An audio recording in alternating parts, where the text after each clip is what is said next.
first year I was homeschooling, I dropped hundreds of dollars on curriculum for one child, and then we didn't even use most of it. Ugh. At the time, I had 3 other kids because my youngest hadn't been born yet, and I quickly realized this was gonna get expensive. And to be honest, we did not have a lot of money back then. But over the last 14 years, homeschooling my 5 kids, I have figured out how to save thousands of dollars on homeschool curriculum, and I'm going to tell you exactly how we've done it. If we haven't met before, hi, I'm Jess from the blog siloandsage.com. I'm a homeschool mom of 5 boys from 17 all the way down to 8. Before we started homeschooling, though, I was an elementary teacher in a public school. And so it was very logical for me when we got started homeschooling that I should start with buying a curriculum. That was step number 1. And I knew like one person who homeschooled, so I just went out and bought exactly what she used because that's all I knew existed. And to be honest, it was kind of a disaster. It really felt like I was trying to fit a square peg in a round hole, and I just kept trying over and over and over to make this curriculum work for us, and it really wasn't a good fit. So I purchased a different curriculum because surely I could sell that first one on eBay or something. And when the second curriculum didn't work, I tried a digital curriculum that I found on the one homeschooling blog that I knew existed at the time. And this was the beginning of kind of my awakening. My eyes were slowly opening to this idea that I had been stuck inside this school system mindset. And I didn't know how to function outside of it. I didn't know what to do with my kids for homeschool without a curriculum. And these layers of the school way that were kind of built up around me over years of going to school, years of training to teach in school, and then years of teaching in school, they were slowly starting to peel away. And then came kid number 2. He got to kindergarten age, and once again, I tried to make curriculum work for us. And if you've ever heard my story, you know exactly how that turned out. It didn't. And here's where the layers were no longer getting slowly peeled away, they were getting ripped away. Because this child hated every single thing school related. If it looked like school, smelled like school, even had the hint of school, he was out. And he had never even been to school. So I just stopped. I stopped trying to fit that square peg in the round hole, and we just lived our life. We did our own thing. We read books, and we went outside in nature, and we just lived life learning the things that we did every day. And my kids, they were all thriving with no purchased curriculum at all. And to be honest, as a former teacher, I was kind of shocked. Now, years later, 5 kids homeschooling from high school down to 2nd grade, we have definitely purchased some curriculum since then. We have not gone completely curriculum free this entire time. We are not what you would classify as like radical unschoolers. If you've ever heard that term unschooling, I have a whole video on kind of how I have kind of journeyed through this whole process, and that's not what this video is about at all. We have definitely purchased curriculum since then, but I have saved us thousands of dollars by doing these small, simple things that you can very easily do in your own homeschool. And the very first thing that I would recommend to anyone is wait.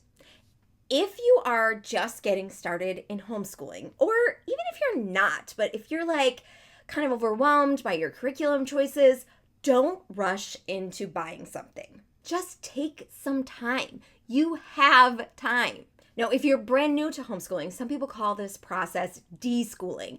And I don't know, I don't really like that word. And maybe it's because I don't like to be labeled the same as other people are being labeled. And I like to kind of like make up my own words and make up my own things. I like to call it unlearning the school way of doing things. And to me, this makes more sense because you're kind of shedding those layers of the school way. And even if you were never a teacher, you still have this school system way of doing things, this school system mindset that has shaped the way you think about learning and the way you think about education and the way you imagine it for your kids. Now, this idea of unlearning doesn't mean that your kids aren't learning, okay? It just means that you are kind of like shedding those layers, shedding that school system way of doing things, and you're learning, kind of relearning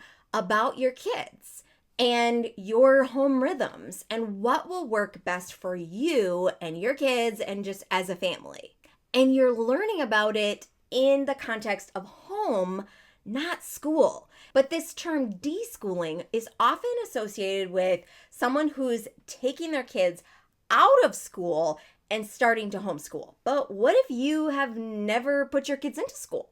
Maybe you're starting from the beginning and you don't want to send them to school. You still have this school way in your head. You still have that surrounding you. This school way of doing things is everywhere, even in homeschool. So this is why I think it's really important for you to wait. Now, maybe your kids are kindergarten age and you've already been going through this process. You've already been reading the things about homeschooling. You've been following the homeschooling Instagram accounts. You can follow me right here.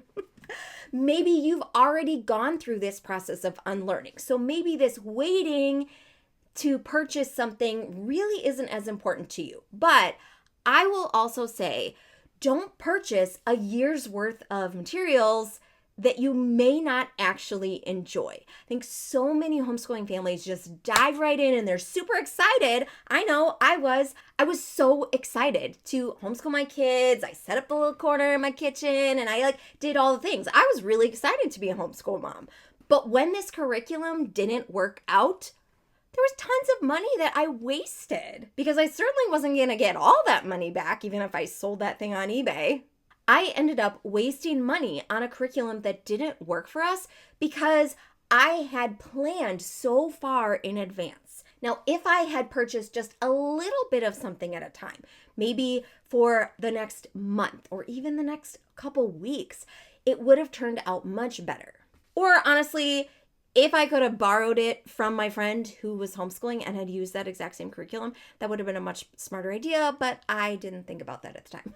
So don't rush in. Don't buy a lot of curriculum to get you started. That will save you a ton of money because you won't be wasting it on something that doesn't work for you. The next way that I have saved our family so much money on homeschooling is by learning as a family. Family style learning has been so central to our homeschool, and it saved us a ton of money because I can get one resource that I use with all of my kids instead of 5 individual resources. Imagine that you're spending 30 to 40, even sometimes upwards of hundreds of dollars on one child, whereas you could spend $30, $40, $50 for your whole family. So if you have multiple kids, this could make a lot of sense for you. Now, there's no one way to do family style learning, and I know that there are curricula out there that are geared toward family style learning, and I'm going to get into that a little bit later. But this idea of family style learning doesn't have to be super fancy. You don't even need formal curriculum to do this. You could be using journals and notebooking and books and the resources that you already have. Nature. You can go outside and learn about things as a family and then use the power of the Googles and the internets and find, videos on YouTube. And you can find things like this that you can do as a family that allow you to all be learning about the same thing, but everybody kind of learning at their own individual level. I go into way more detail about this in my homeschool and on-school way course. If you are interested in kind of like an in-depth look at how we do this and how we kind of really shed this school way of doing things, I'll leave it in the description below. But like I said, you don't have to do anything super fancy. You don't have to do anything formal. You can just use books. And that leads me to my third tip for you saving money, and that is using books instead of curriculum. Now, here's a quick disclaimer. I am not a library mom, like a public library mom. I like to use some of the services like programs at the library, but I just don't remember to return the books. So I just stopped going for a long time when my kids were little. It was super stressful for me because I would never remember to return the books. And then I would get a bunch of fines. And then, it just was not a good idea. So I stopped going to the library for anything other than just when we lived in the city, we would walk to the library and we would do the little library activities. And then we would walk back home without any books. I mean, call me a mean mom, it's fine. But we'd read the books while we're there, and then the books just lived at the library, and we would read our own books at home. And I started purchasing books that I knew I wanted to keep in our home library, and I just built a family library at our home. And for me, this was the best option. Now, I've done this over many, many years, and I've done this frugally. I've gotten books for free from my mom. I have gotten tons of books from thrift stores and from library sales. So see, I supported the library in other ways. Just the other day, we went to the library and I came home with $15 worth of books and I had 5 giant bags. I mean, that is an amazing deal. Win for the library and win for me. But if you are a better library mom, you can utilize the public library. You can also find tons of books that are read on YouTube, read out loud. You can, get books for super cheap on Audible or some other kind of you can get, what are those library? See, I don't even know what the library things are called, Libby or those audio platforms through the library. There are lots of ways you can get books really inexpensively without purchasing them if that's not your thing. That's totally fine. But for me, the library was not really a great option for us. But it doesn't matter how you get the books. Books themselves tend to be much less expensive than curriculum, and you can use them over and over and over and over. So the books that we have in our home library, we've used so many times, especially because we have a larger family. But my kids go back and read them over and over and over again. So I'll give you a quick example of something that I did kind of off the fly that was not out of any curriculum, just used books and resources that we had at our house. So we're kind of in this weird gap in US history of we didn't have any particular books for this particular period of time. Just, I don't know, 60, 70 years of US history, okay? And so I looked at this timeline that I had, and this timeline had all these different inventions that had come about during this time period. So I said to my boys, okay, here's 7 different inventions. Pick one, and let's find some books about these inventions and these inventors. And they're common things, like Thomas Edison and the light bulb, Henry Ford and the Model T. So we found a bunch of books that we already had. And we have encyclopedias from when I was a kid. So we had all these different resources. I pulled out all the books, and then some of my kids, got on the computer, got on the Googles, and they found all of this information, okay? We were using resources that we already had. I didn't buy any kind of curriculum for this. We didn't have to go out and purchase a specific, workbook for learning about inventors and their inventions. We just did it with the resources that we already had.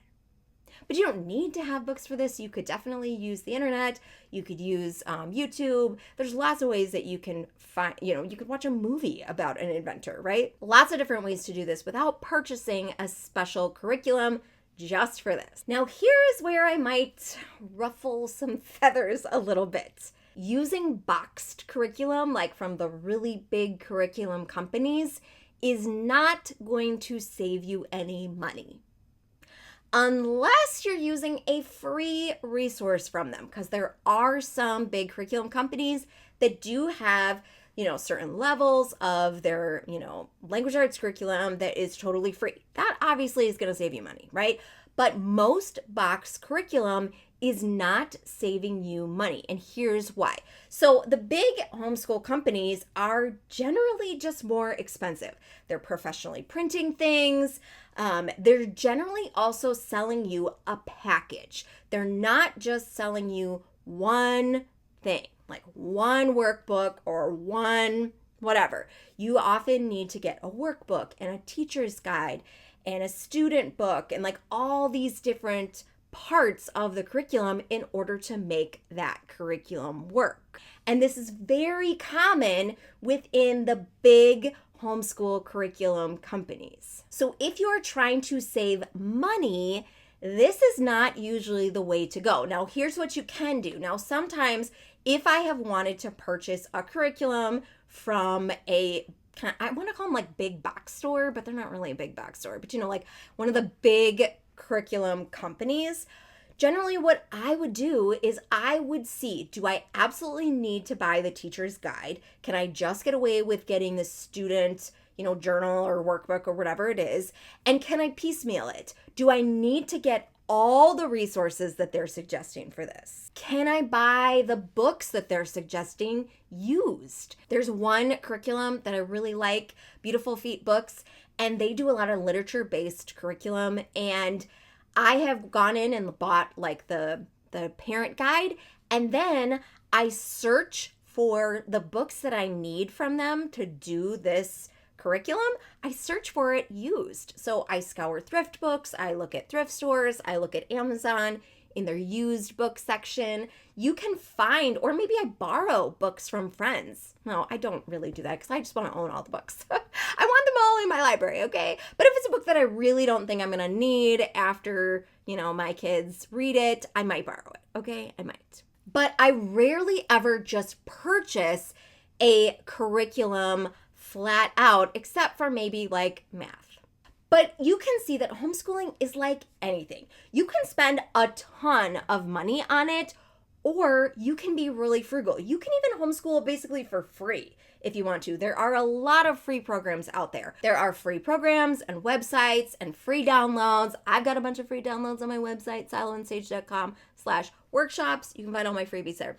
But you do not have to spend thousands of dollars over your homeschooling years if you don't want to.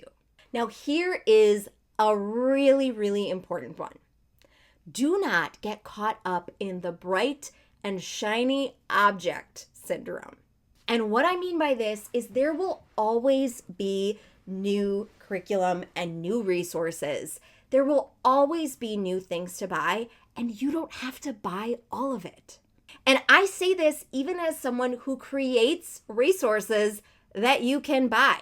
I don't want you to come in my shop and buy resources that are just going to sit on your computer and never get used. There will always be new curriculum and new resources that you could buy for your homeschool and for your family, but you don't have to buy it all.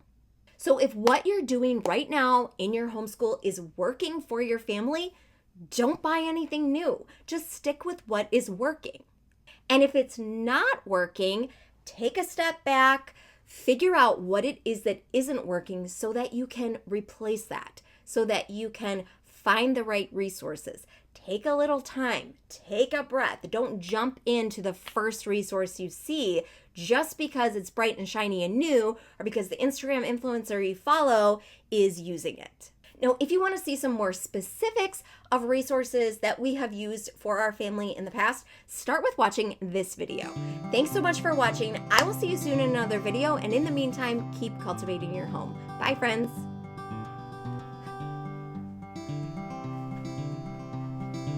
Hello. You're not supposed to be here.